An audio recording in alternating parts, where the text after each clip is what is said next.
Donc Hello, c'est une BD qui a 3 caractéristiques. C'est une BD d'anticipation sur l'intelligence artificielle et l'arrivée des superintelligences.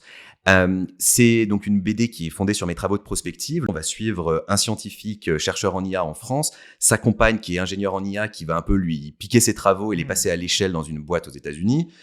Une générale de l'armée qui va monter un grand projet militaire autour de l'arrivée des superintelligences et une hackeuse qui va mettre un peu de bordel là-dedans. Et donc, le scénario va se déployer de 2025 à 2028 avec l'arrivée de systèmes super intelligents et la question de savoir comment on valide ou non qu'ils sont alignés avec nos intentions, qui sont sous notre contrôle.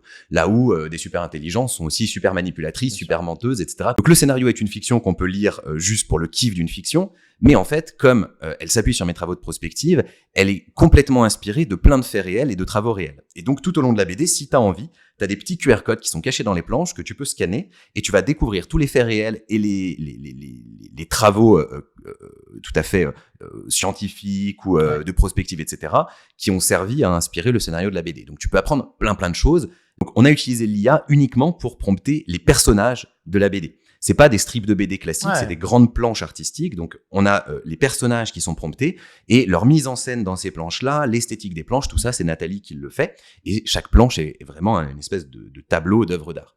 Donc juste les personnages sont promptés, mais du coup, ça va nous permettre de créer la première BD open source. On va mettre à disposition les prompts et tous les personnages, les images de référence des personnages, toute la méthodologie, complètement en open source pour que n'importe qui puisse les reprendre et faire des suites à l'histoire, faire des forks à l'histoire, des histoires alternatives, etc. Et tout cet univers de la BD pourra vivre. L'idée, c'est de proposer non pas seulement une BD, mais un lore, un univers qui soit ouvert et qui vive aussi avec les lecteurs. Et on veut créer un nouvel objet culturel dans le monde de la BD, ce principe de BD open source.